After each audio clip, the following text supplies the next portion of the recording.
Il faut qu'on y aille, là, c'est ça. Peut-être que je commence à dire bonjour, non? Non, qu'est-ce qu'on pense? Oui. Meilleurs vœux, hein?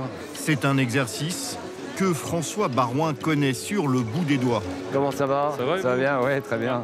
Parfait. Bonjour. Comment qu'avez-vous? Merci, bonne année.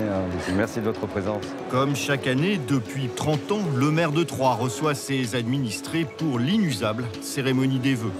Meilleurs vœux, tout va bien? Bonsoir tous mes... Salut, bonne année. Bonsoir, bonne année. Merci de votre présence. Salut, ça va bien? Si François Baroin a longtemps occupé de hautes responsabilités nationales, il est aujourd'hui plus discret et se concentre sur ses activités locales. Monsieur le maire, vous allez serrer la main de tout le monde? Oui, oui, c'est la coutume, ça. Oui, et puis une fois qu'on l'a fait, après, si on le fait pas l'année suivante, il nous fait la gueule, c'est pas possible. Les Troyens sont chaque année toujours aussi nombreux à venir l'écouter. Bonsoir, monsieur Baroin. Ça va bien? Impeccable. C'est pas un marronnier, c'est pas un supplice, c'est un moment privilégié et c'est un honneur d'échanger comme maire de Troyes sur ce qui va se passer chez eux, dans leur ville, au coin de la rue, pour l'année à venir. À l'occasion de cette nouvelle année, porter un léger regard, d'abord et avant tout sur le plan du développement économique. Et l'arrivée de Clarins et de Jean Rousseau constitue un événement pour la ville et pour l'agglomération et pour notre département. Je souhaite à toutes et à tous, pour vous et pour vos proches, et dans la réussite de vos projets, une excellente année.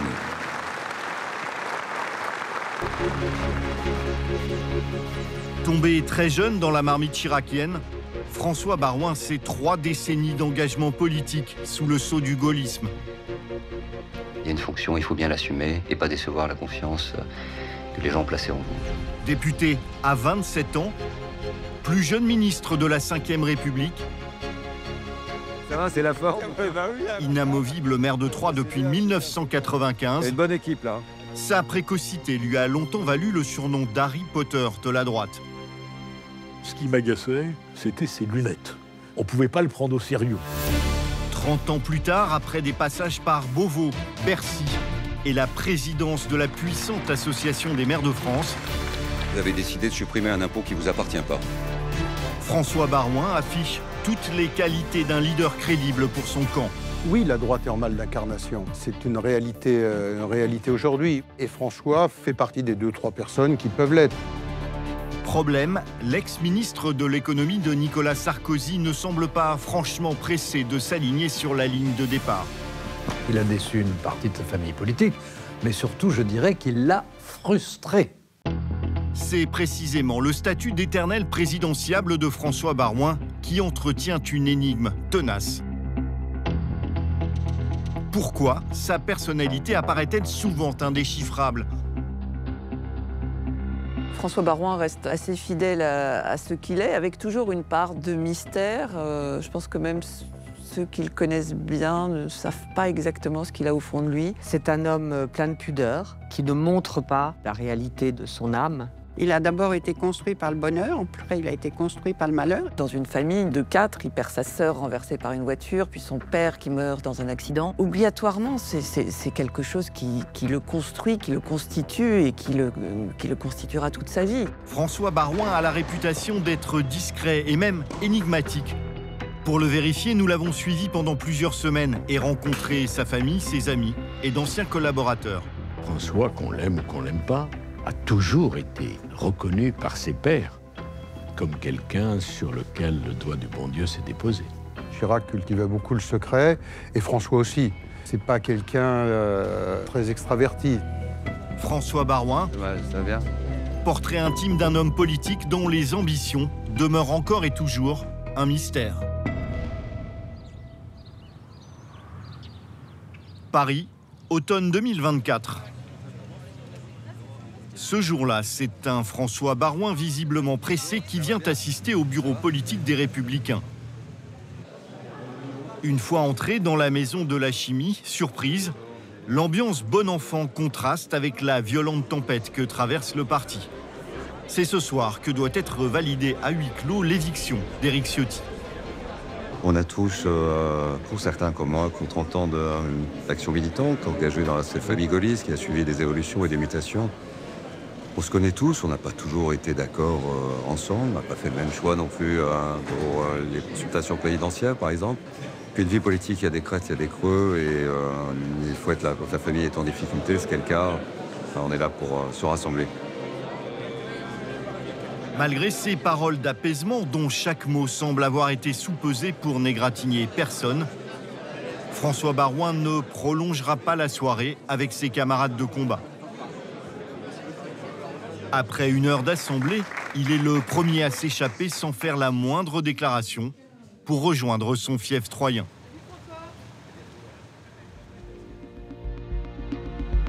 C'est donc au cœur de la campagne auboise, à une vingtaine de kilomètres de sa mairie, que nous le retrouvons.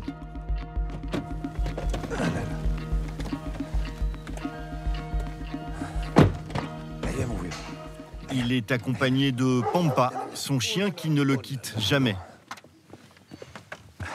Trop longtemps que je ne pas vu. Trop longtemps, mon vieux. Retrouvailles joyeuses avec Luc, éleveur bovin et surtout ami d'enfance. Ah oui, sans problème. Mais je suis passé par Vulaine, Rigny. J'ai pas fait avec son note Vaugerolles, ça me rappelait la pente en vélo. Ça te rappelle trop le vélo? Mais tu te souviens, putain, le Jard, Vaugerolles, tout ça, voilà. Oh là là, la photo. Ah ouais, extra. T'as combien d'hectares maintenant? On a 195 hectares. D'accord. Ouais. Et puis bon, on a 120 vaches. On a 120 vaches. Ah oui, tu vas me montrer ça. Ah oui. Ah ouais, c'est une grande technique, ça. L'impeccable costume bleu marine a laissé place à un look de gentleman farmer. Alors qu'est-ce que t'en penses de mon chien, là? Il a une bonne gueule. Au milieu de cette exploitation agricole, François Baroin est autant dans son élément que dans les quartiers chics de la capitale. Waouh, c'est impressionnant. Ils sont beaux, tes animaux, hein. Ils sont vraiment beaux. En réalité, l'ancien ministre n'a que l'apparence d'un citadin. Et alors? Oh là là là là là. Oh là là, c'est gros. 2 ans, tu dis ça? Souvent, quand les gens pensent connaître François Baroin, ils voient effectivement le beau mec en costard-cravate. Mais la réalité, si on veut connaître Baroin, c'est d'aller faire une promenade avec lui, et de se balader dans les prairies et dans la forêt. C'est quelqu'un qui connaît, mais par cœur, la faune et la flore, et qui est passionné cela. Non, tu rentres pas, tu vas pas voir les vaches, hein, tu vas prendre un coup de sabot. Et c'est quelque chose de très important dans sa personnalité. Quand les gens voient François, ils ont le sentiment d'un Parisien. François, c'est un homme de la terre. Si vous voulez connaître vraiment François Baroin, il faut le suivre dans la Creuse. Et François, il est heureux quand il pêche et quand il chasse. Je dirais, il a plus un côté Jean Gabin que Alain Delon. Et ton foin, tu le prends où, alors? Pour foin, on le produit sur la ferme. On produit toute la ferme. Et t'as pas des années aléatoires? C'est compliqué, il y a des années où il n'y a pas beaucoup de foin. Cette année, il y a beaucoup de foin, ouais, mais qui a été très difficile à récolter avec à cause de l'humidité, ouais. Je peux dire que la nature, cet horizon lointain, cet air pur, et puis cette passion, ça m'a sauvé, ça m'a porté. Et on ne m'identifie pas à cela, oui, peut-être parce que j'ai une tête de Parisien, j'ai besoin au moins d'une journée en pleine campagne. Pour comprendre l'origine de ce lien quasi fusionnel avec la nature, il faut remonter à l'enfance de François Baroin. T'as pas de...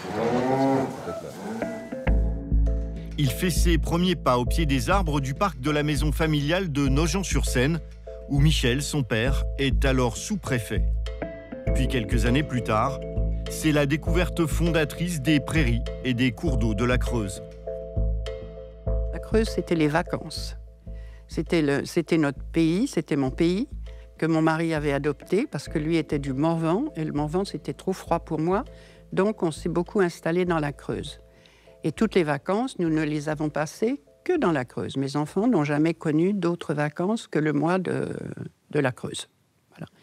Où il y avait la pêche et la famille. C'est justement l'été que le tout jeune garçon peut passer du temps auprès d'un père accaparé par ses responsabilités de haut fonctionnaire.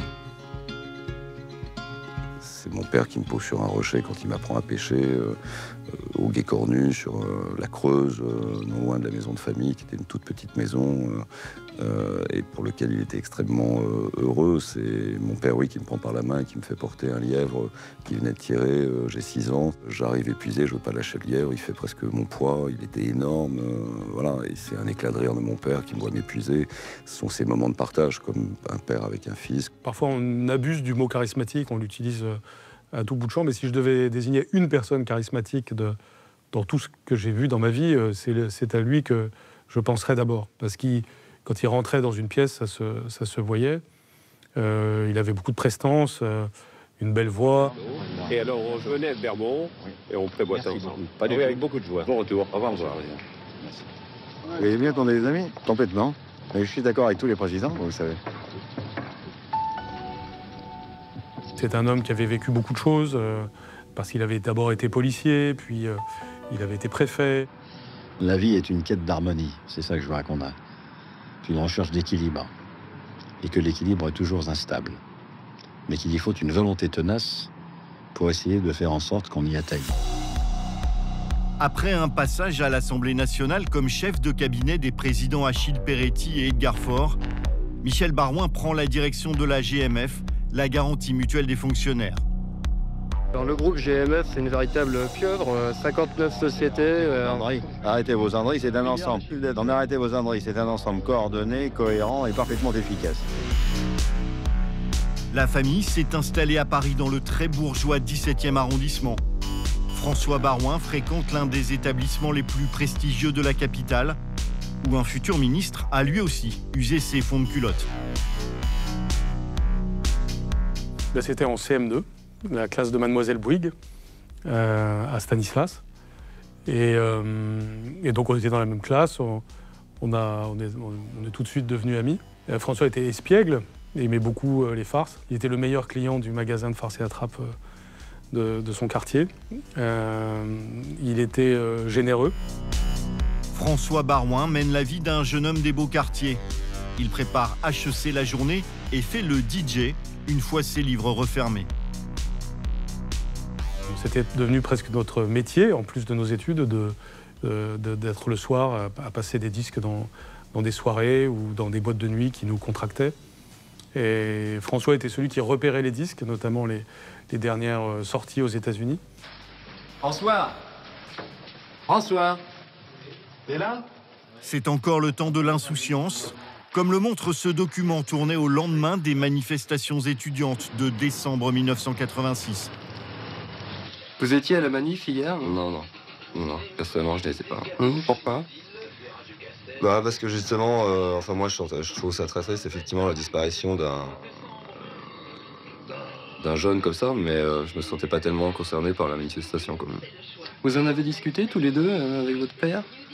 On se voit beaucoup, on discute de beaucoup de choses, mais c'est toujours par petits bouts, 10 minutes par-ci, 10 minutes par-là. Et effectivement, on discute un peu de tout ça. Quelques semaines plus tard, le destin de François Barouin bascule définitivement. Et à seulement 21 ans, c'est déjà une deuxième vie qui commence. On apprenait hier soir la mort de Michel Barouin, PDG de la FNAC de la garantie mutuelle des fonctionnaires. Il s'est tué hier avec 6 de ses collaborateurs dans un accident d'avion au Cameroun alors qu'il effectuait un voyage d'affaires. Ce drame intervient dans des circonstances très particulières. Le jeune homme se remettait à peine de la mort récente de sa sœur. C'est l'ouverture, malheureusement, d'une autre vie que nous n'avons pas choisie. Et du jour au lendemain, tout est devenu difficile, tragique. On est passé du bonheur à l'horreur. On était 4, 8 mois plus tard, un accident de voiture, un accident d'avion, c'est pas banal. On se regarde tous les deux et la première question, c'est de savoir qui est le prochain. Donc c'est une famille dévastée. Je suis jeune, ma mère vient de perdre sa fille, son époux. Oui, un devoir de responsabilité de la protéger, de faire ce que je pouvais faire. Donc il y a une forme de gravité qui s'installe en lui, qui n'existait pas auparavant. Ça contribue aussi à lui faire une carapace, c'est-à-dire une capacité à résister aux coups, parce que rien n'est pire que de perdre un être cher, et ça lui est arrivé à 2 reprises.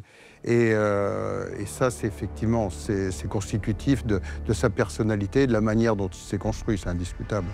Jacques Chirac, alors maire de Paris et Premier ministre de François Mitterrand, se précipite au chevet de la famille dès l'annonce de l'accident. Il arrive à 1h du matin et il dit voilà, on a retrouvé par satellite les photos de l'avion, il est tombé là, ton père est mort et maintenant il va falloir assumer. Le futur président était déjà un visage familier. Ce drame va faire de lui le parrain officieux de François Baroin. Il ne faut jamais oublier que la relation familiale et intime précède et de beaucoup la relation après plus politique. François, dans son bureau, a toujours eu une photo de lui avec Jacques Chirac où François est tout petit garçon. Et donc c'était ce grand homme, copain de mon père, de Sciences Po, qui venait à la maison. De temps en temps, comme je le disais, il appelle le dimanche, et donc je répondais au téléphone avec sa voix incroyable. Michel Baroin, je vous prie. C'est un enfant qui lui répond. Donc c'était Michel Baroin, je vous prie. Et donc moi, on m'a dit de la part de qui? Jacques Chirac. Voilà. On a la main qui tremble, j'appelle mon père. Et c'est aussi le souvenir d'un Chirac qui vient dîner à la maison de manière conviviale. Les semaines qui suivent la mort de son père sont éprouvantes. Pour meubler ses nuits d'insomnie et ne rien céder au désespoir, François Baroin dévore Hugo, Lamartine et Chateaubriand et se passionne pour les grands discours politiques du XVIIIe siècle. Je n'arrivais pas à dormir, j'étais envahi par mes fantômes, j'étais triste. Et donc j'ai tout lu, voilà. Enfin tout lu ce que je pouvais, qui était à ma portée. J'ai lu beaucoup de poésie, j'ai lu énormément d'histoire, j'ai lu beaucoup de philosophie. Il pouvait sombrer, il pouvait faire n'importe quoi. Mais il a eu le courage d'abord de rester dans le mouvement, de rester avec Edgar Faure qui, à l'époque, avait succédé à mon mari pour la commémoration du bicentenaire. Il a présenté le livre de son père à la télévision. Michel Baroin, c'était votre père. Mars 1987, c'est lors de la grande messe littéraire hebdomadaire que près de 2 millions de Français font connaissance avec un garçon encore meurtri. Je trouve ça très courageux et très sympathique de votre part. Je vous répondrai 2 choses à ceci. D'une part, effectivement, parce que je me suis senti le devoir de lui rendre cet hommage. Et puis je crois qu'également, à l'intérieur de l'ouvrage, il y a un message profondément optimiste et rempli d'espoir. François Baroin vient honorer en direct la mémoire de son père, exercice pour le moins périlleux pour un novice. Et donc je vais chez Pivot, je ne me pose pas de questions. À l'époque, il avait sa tête de jeune premier, et puis une éloquence assez rare dans les discours, très impressionnant. J'ai envie de dire un peu ce qu'il y a dans ce livre, et puis si ça intéresse des gens, tant mieux. Et Apostrophe, ça avait un impact énorme. Ça a eu un impact énorme, cette émission. Ils ont vu un jeune homme expliquer sereinement, malgré la douleur, ce que pouvait être ce message. Devant son écran, Jean-Pierre Elkabbach, directeur de l'antenne et journaliste star d'Europe 1, assiste au grand début de François Baroin dans l'arène médiatique. Immédiatement convaincu qu'il possède toutes les qualités d'un futur grand journaliste, Elkabbach lui offre sa chance au sein de la rédaction. François Baroin décline d'abord la proposition et rejoint finalement la station quelques mois plus tard au service économique et politique. Oui, je l'ai connu quand il devait avoir 20 ans, peut-être 22, mais je crois plutôt 20, et qu'il est entré à Europe 1, au service politique. Bon, il avait été accueilli, il faut le dire, avec une certaine méfiance, parce que tout le monde savait que c'était une demande de Lagardère, qui à l'époque était le propriétaire, et que Lagardère voulait faire plaisir à Jacques Chirac. Donc on l'a un peu regardé comme ça, avec, je dirais pas suspicion, mais enfin, avec une petite prévention, mais il est doué pour les rapports humains, et franchement, en 3 mois, tout le monde l'avait complètement adopté. Chirac, un mot également. Je soutiens un excellent candidat et je souhaite qu'il gagne. C'est extrêmement intense, il y a une adrénaline assez extraordinaire, mais c'est une formidable école. Après 4 ans de bons et loyaux services, le jeune homme quitte la station de la rue François Ier. Pris sous la coupe de Jacques Chirac, il entre dans l'arène dont il a été l'observateur privilégié. Il a dû certainement prendre cette décision après en avoir longuement parlé avec Jacques Chirac. Je pense que Jacques Chirac l'a plutôt poussé à le faire. C'est assez difficile de résister à Chirac quand il vous prend entre quatre yeux sur le thème. Enfin, faut résister, quoi. Il me dit, voilà, le pays t'a donné, donc on réfléchit très vite, qu'est-ce qu'il m'a donné? Et il dit, il faut que tu lui rendes. À 28 ans, François Baroin est le plus jeune député de l'Assemblée. Présenté à l'époque comme le premier bébé Chirac, c'est naturellement sur une liste RPR, le parti gaulliste, que François Baroin est élu député de la 3e circonscription de l'Aube en 1993. Il devient le Benjamin de l'Assemblée nationale. Alors moi, je me suis jamais excusé de mon âge. Je me suis jamais excusé d'avoir été élu à 27 ans. Je voyais bien dans le regard des anciens, il y avait un côté « sois sage quand tu seras grand, on te récompensera ». Ça m'a collé à la peau pendant de nombreuses années. Son entrée en politique par la grande porte, François Baroin l'a faite en 1994 dans son costume de porte-parole du candidat Jacques Chirac. Le maire de Paris est alors totalement éclipsé par Édouard Balladur, son grand rival à droite, dans la bataille pour l'Élysée. Oh, des superbes pommes, ça c'est gentil. Mangez des pommes. Ah oui, c'est bon les pommes pour la santé. C'est un produit du terroir pour un homme de terrain, et que la pomme donne la pêche, c'est pas si mal comme message politique. Au début de l'automne 94, Chirac plafonne à 12% dans les sondages. Je me suis jamais dit on va partir dans le mur avec Chirac parce que pour moi c'était pas un mur. Je crois que c'est important, on n'a pas pu faire le délit de très grande vitesse, peut-être qu'on arrivera à faire la conduite accompagnée ou à tout le moins le code de bonne conduite. Tout était sur Balladur, les médias avaient basculé, les sondeurs avaient basculé, les fidèles de Chirac avaient basculé, et Chirac était tout seul. Tout le monde rigolait, se moquait, mais se moquait de lui comme de nous d'ailleurs, où on nous disait « enfin, qu'est-ce que vous foutez là ?» quoi. Bon, Jacques Chirac était celui qui nous remontait le moral en nous disant « voilà, il ne faut pas regarder en bas, à droite, à gauche, il faut regarder tout droit et on y va et on va y arriver. » Je me souviens très bien de l'investissement de François auprès de Jacques Chirac. D'être mis comme ça en premier plan pour le soutenir a indiscutablement été l'élément majeur dans le décollage de François dans l'opinion publique. J'étais porte-parole, il y a 60, 80, 100 journalistes devant, tous les mardis pour un point de presse qui me disent quand est-ce qu'ils jettent l'éponge. Et 3 mois plus tard, il y a 19h30, son directeur de cabinet de campagne à l'appel, qui était Patrick Stefanini, et il lui dit, nous on l'entend pas, mais je le vois sourire, et il lui dit, ça y est, vous êtes élu, ça bougera plus. Il raccroche, il met ses mains derrière comme ça, il met ses pieds sur le bureau, il a dit, allez, une bière pour tout le monde, je suis président. Et un éclat de rire, et c'était extrêmement généreux. C'est un moment d'éternité. Dans toute sa dimension romanesque, la bataille pour la présidentielle de 1995 a été pour le jeune député Baroin l'occasion de tisser des liens précieux pour la suite de sa carrière. Jacques Chirac m'a en quelque sorte débauché du syndicalisme agricole. Je suis rentré dans son staff de campagne et François y était également, et c'est comme ça qu'on s'est connus. François fait partie de ma vie depuis tellement longtemps.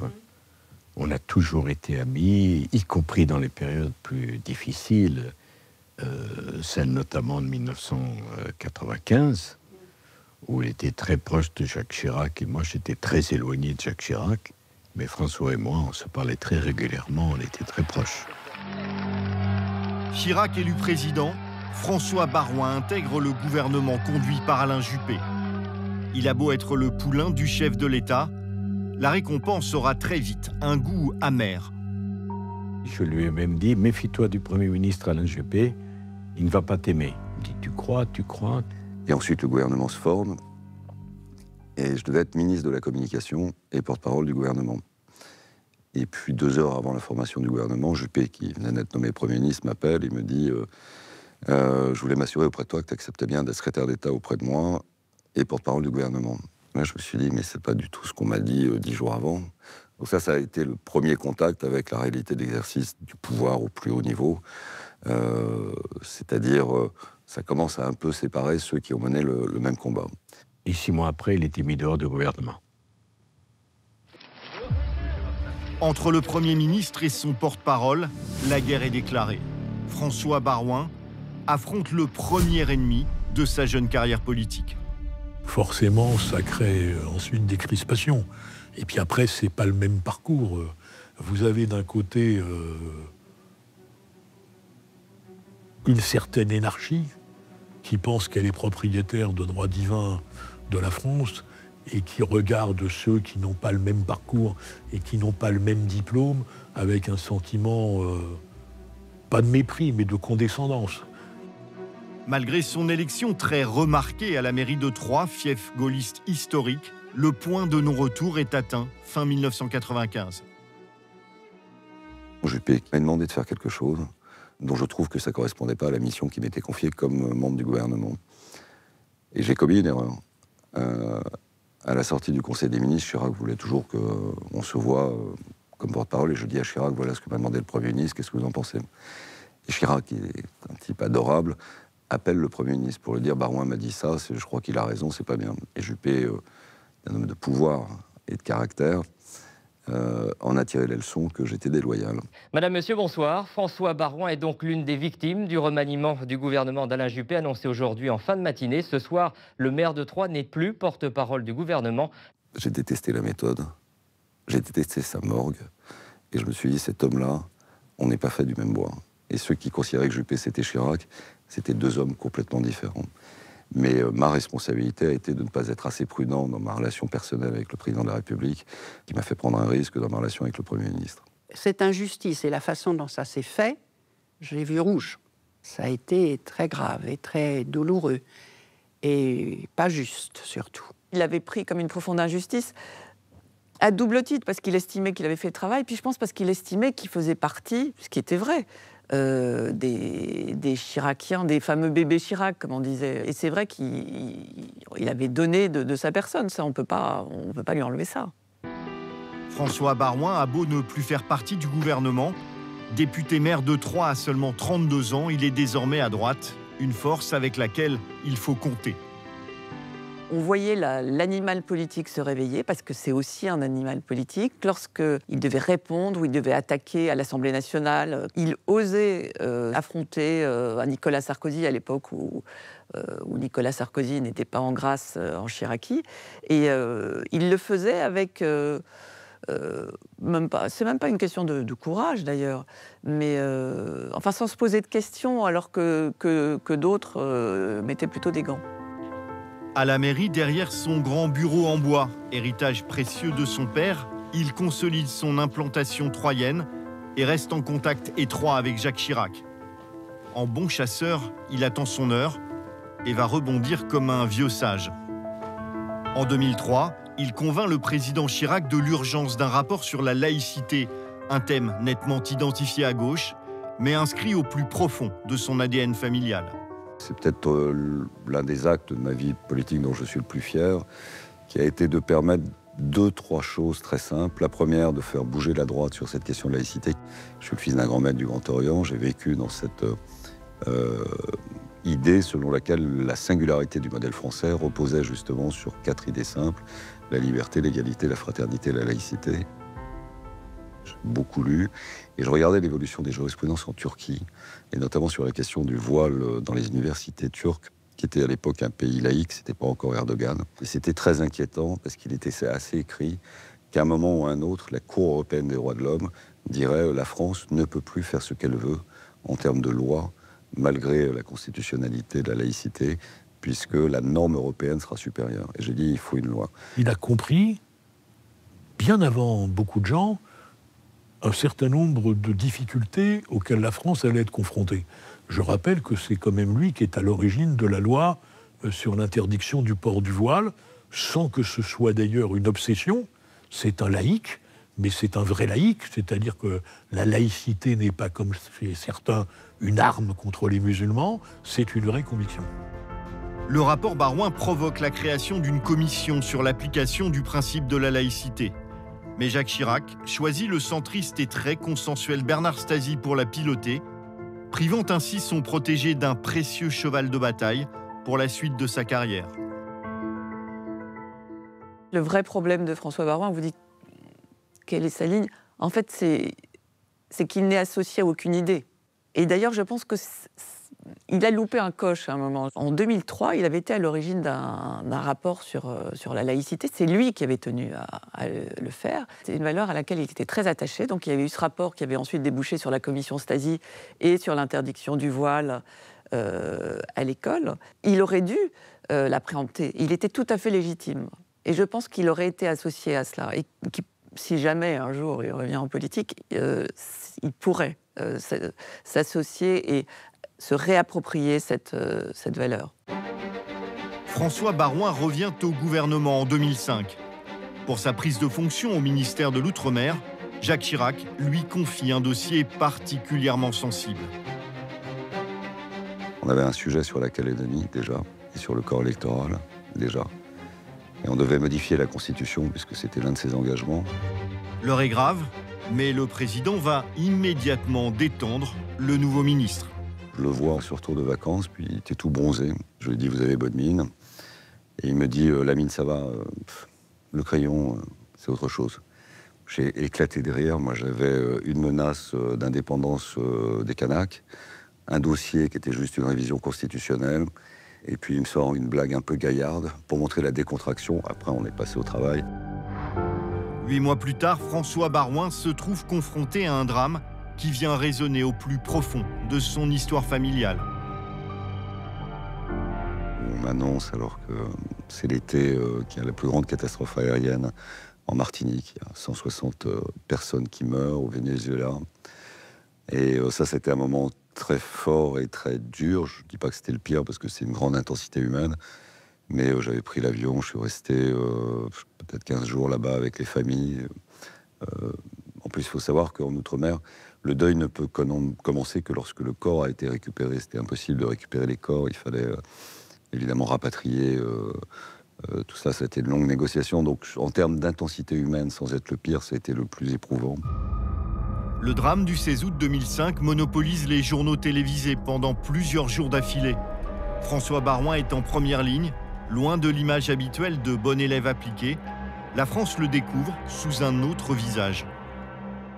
François était très présent auprès des familles des victimes, très marqué par cet accident. Si vous parlez avec les gens qui ont dans les Antilles, lorsqu'il y a eu cet accident d'avion tragique, les gens ont tout de suite compris comment il était touché. Ils ont vu sa profonde humanité. C'est vrai que souvent il a eu l'image d'un Harry Potter, peut-être un peu froid ou en tout cas un peu politique. Puis il y a des moments où l'armure est percée par ce type d'événement qui en plus rappelle ce qu'il a pu vivre lui-même personnellement. En 2007, François Baroin quitte l'Outre-mer pour le ministère de l'Intérieur. S'il a joué des coudes auprès de Dominique de Villepin pour obtenir ce poste, c'est moins par ambition que pour rendre un ultime hommage à son père. J'ai voulu rendre hommage à mon père. La seule conversation politique que j'ai eue avec mon père, dont j'ai le souvenir très fort, et c'était à la fin de sa vie, c'était qu'il était capable d'abandonner toutes ses entreprises, la HMF, la FNAC, ses projets de rachat de TF1, etc., pour un poste, le ministère de l'Intérieur. Et pourquoi? Parce que c'est une famille de flics. De ce passage éclair place Beauvau, très exactement 1 mois et 19 jours, l'histoire n'a retenu que la petite phrase de celui à qui il vient de succéder. 2 mois de ministère pour 5 ans à l'extérieur. Ça, c'est vraiment un problème que j'ai. Un bon mot, je ne peux pas résister. Et il sort cette phrase que j'avais trouvée très drôle, même si elle était sur le papier désagréable. Baroin, 5 semaines à l'intérieur, 5 ans à l'extérieur. Mais bon, c'est le talent de Sarkozy. Il faut dire qu'entre les deux hommes, le climat est glacial depuis la rude bataille de 1995.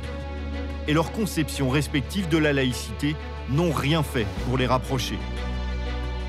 Ils avaient des positions différentes, ne serait-ce que parce que François Baroin était chiracien jusqu'à la fin, et que Nicolas Sarkozy s'était brouillé et avait pris ses distances, avait rompu avec Jacques Chirac. Donc, à ce moment-là, ils n'étaient pas sur la même ligne. Donc, forcément, il y a eu des moments où ils ont été en opposition. Est-ce que ça n'a jamais tourné au duel personnel ?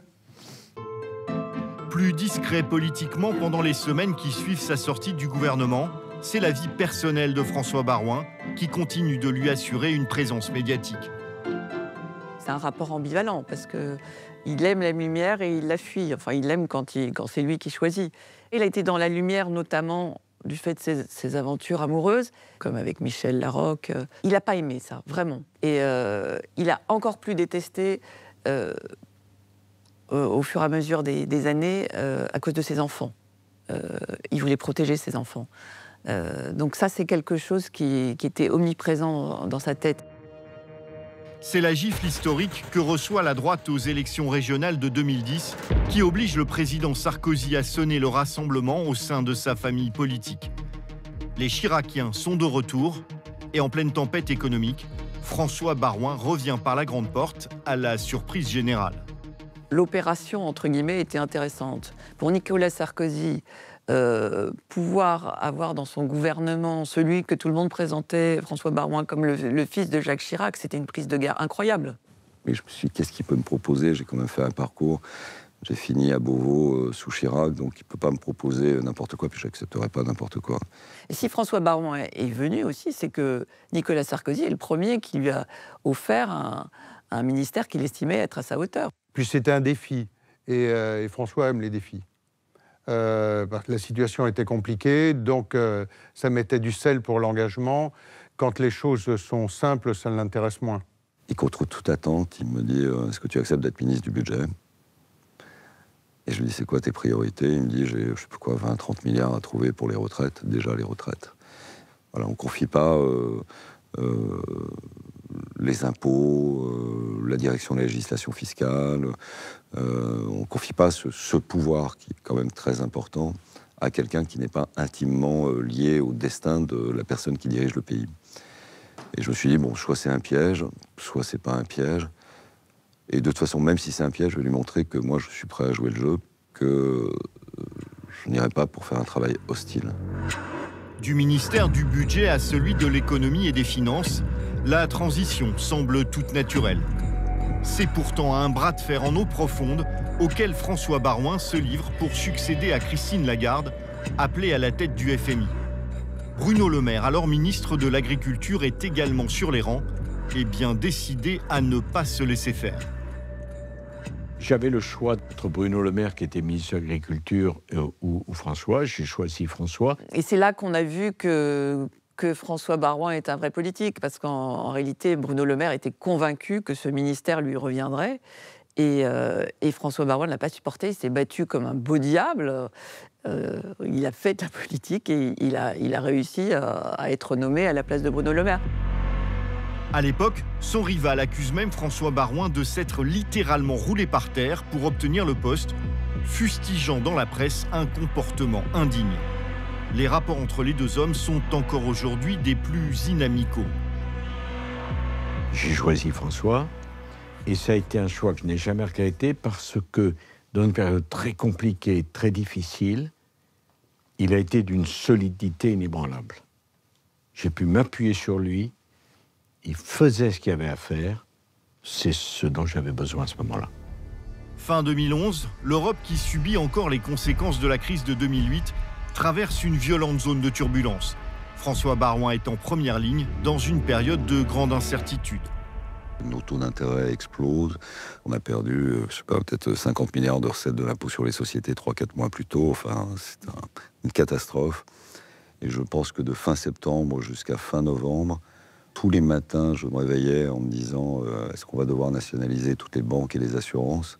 C'est évidemment la période de mon existence où j'ai le plus travaillé, le moins dormi. Je sais que dans quelques gazettes, j'ai lu que quelques malfaisants, évidemment anonymes, expliquaient que François était un dilettante nonchalant.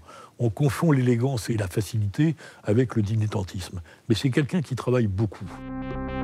L'arrivée au pouvoir de François Hollande en mai 2012 met fin à cet épisode. Mais même si elle est moins exposée médiatiquement, la fonction hautement stratégique qu'occupe François Baroin à partir de 2014 le remet en jeu au centre névralgique de la vie politique française. François Baroin prend la tête de l'AMF sans surprise. L'ancien ministre et sénateur, qui était le seul candidat en lice, a été élu pour 3 ans. L'Association des maires de France, c'était un tremplin formidable et qui lui allait bien parce que, à la fois, c'est une puissance réelle. C'est plus président de maire de France, c'est plus puissant que la plupart des ministres, dans la réalité des choses. Et c'est une façon de gérer les relations avec le camp d'à côté. Illustration en novembre 2019. François Baroin s'oppose frontalement à Emmanuel Macron, qui vient tout juste de supprimer la taxe d'habitation. Je reviendrai brièvement simplement sur la taxe d'habitation. C'est un fruit qui passe pas très bien. Il y a un goût amer, il reste un peu en travers de la gorge, la digestion est délicate, elle est à peine engagée. Nous vous tiendrons naturellement informés de l'évolution de ce bol alimentaire. Nous souhaitons d'ailleurs en quelque sorte partager l'évolution inscrite dans la durée. Comme tous les chefs d'État, et vous n'êtes pas le premier, vous avez décidé de supprimer un impôt qui ne vous appartient pas. Il a fait d'ailleurs un discours remarquable, comme il en fait souvent, et qui avait marqué. D'ailleurs, on voyait Macron qui encaissait les coups. Alors, Emmanuel Macron a plutôt l'art de la rhétorique et capacité aussi à répondre. Et là, on l'a vu sonner à la tribune du Congrès des maires par le discours de François Baroin. Entre Emmanuel Macron et François Baroin, il y a deux conceptions de l'État. François Baroin est un peu old-fashion. Il considère que faire de la politique, c'est aussi connaître la France, mais dans ses moindres recoins, dans tous ses territoires, avec toutes les problématiques. Emmanuel Macron a appris à connaître la France, mais vu d'en haut. Et ça fait une vraie différence. Macron-Baroin, c'est aussi et surtout l'histoire d'un duel 2 fois avorté pour la présidence de la République. En 2017, le maire de Troyes était bien le plan B de la droite républicaine, englué dans l'affaire Fillon. Par qui est-il ou doit-il être remplacé? Et une très grande majorité d'élus de l'époque, à commencer par Nicolas Sarkozy, pensaient que j'étais probablement le mieux placé pour le faire. Et j'étais prêt. Mais il faut bien comprendre que certains m'en veulent encore aujourd'hui de ne pas avoir pris la place de Fillon. Et moi, je n'allais pas prendre la place de Fillon si lui-même n'avait pas décidé de sortir. Le seul modèle possible, c'était que François Fillon, après le Trocadéro, aux 20h, annonce qu'il arrête. Ce n'est pas ça qui s'est écrit. Et je ne regrette pas de ne pas avoir poignardé François Fillon. 5 ans plus tard, l'hypothèse de la candidature du maire de Troyes refait surface. Bien que beaucoup plus actif au plan local que national, il apparaît de nouveau à droite comme l'homme capable de barrer la route du président sortant. En 2022, l'histoire est différente. Moi, je pousse beaucoup pour que François soit candidat. Et à ce moment-là, je pense que François n'est pas prêt dans sa tête à y aller. Il ne le sent pas. On a passé un week-end l'été ensemble à en parler. Et la décision est prise qu'il n'ira pas. C'était une décision complètement personnelle par rapport à sa vie. Il a une famille, il a des enfants, voilà. C'est compliqué d'arriver à ce stade. Hein. Vous êtes obligé de perdre beaucoup de vos libertés. Face à Macron, pourquoi vous avez dit non? J'avais des raisons personnelles et familiales. Je n'aurais pas été un bon candidat à l'élection présidentielle si j'avais senti les miens inquiets, tristes ou malheureux. C'est un bon tiers de ma réflexion. Et les 2 autres tiers restants, c'est que je voyais assez peu d'espace. Baroin, c'est un homme politique, mais c'est aussi quelqu'un qui a sa vie personnelle. Il y a beaucoup d'hommes politiques qui sont des monomaniaques. Lui, il aime les femmes, il aime sa famille, il aime le sport, il aime la chasse, il aime la vie. Sa vie personnelle compte plus pour lui que pour la majorité de ses pairs. Ça, c'est sûr. S'il a refusé de se lancer dans la bataille présidentielle en 2022, le maire de Troyes garde toujours intact le goût du combat. Une demi-heure. Ouais, c'est une demi-heure, c'est un quart d'heure. Je lui mets sa rouste et qu'on n'en parle plus. Oui. Malgré un accident douloureux, il n'a jamais renoncé au tennis, une de ses grandes passions. Il y a une dizaine d'années, j'ai eu des gros pépins en sortant du ministère des Finances à l'épaule droite. Je me suis fait opérer. Ensuite, je me fracture l'épaule gauche et je me suis mis dans la tête, je veux revenir. Et j'étais assez fier de pouvoir revenir, mais c'est dur, c'est dur, c'est dur. Mais voilà, on a des amis bienveillants qui acceptent de taper la balle avec des vieilles choses qui traînent sur de la terre battue, c'est-à-dire moi en l'occurrence. Tout juste sexagénaire, le maire de Troyes a donc bien conservé l'esprit de compétition. Ce qui en politique lui a jusque-là plutôt bien réussi. Il a l'esprit de compétition, ça c'est sûr qu'il aime gagner.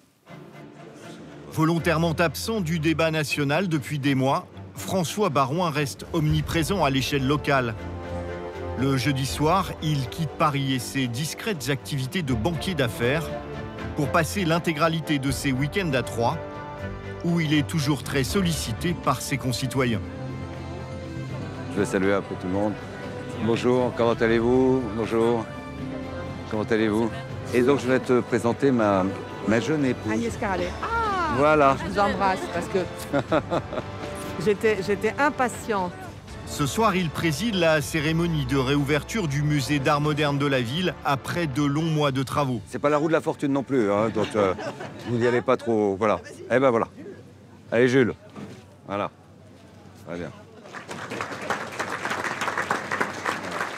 Au milieu de cette vaste collection léguée par un couple d'industriels troyens, Denise et Pierre Lévy, le maire a fait son choix. Il profite seul d'une œuvre qui le ramène encore et toujours à la nature et aux grands espaces. Les pêcheurs à la ligne, ça me parle parce que ça me touche, voilà. Je ne peux pas vous dire plus, et ça me touche parce que je le ressens. Pourquoi je le ressens, là, c'est plus compliqué. S'il réserve ses activités publiques à la ville dont il a le mandat... Bonjour, ne changez rien, hein, ne changez rien. François Baroin est depuis les législatives de 2024 l'un de ceux dont le nom est régulièrement cité comme potentiel locataire de Matignon. Il a été discret, mais en même temps, je déteste cette expression en même temps, il est là. Il est là. Et d'ailleurs, la preuve, c'est que quand la situation politique devient complexe, beaucoup de gens pensent à lui. C'est bien qu'il incarne quelque chose. Mais au milieu des rumeurs et des bruits de couloir, le principal intéressé a-t-il vraiment pensé à Matignon?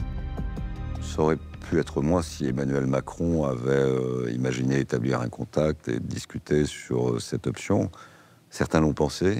Le président Sarkozy, je crois, considérait que c'était une bonne idée.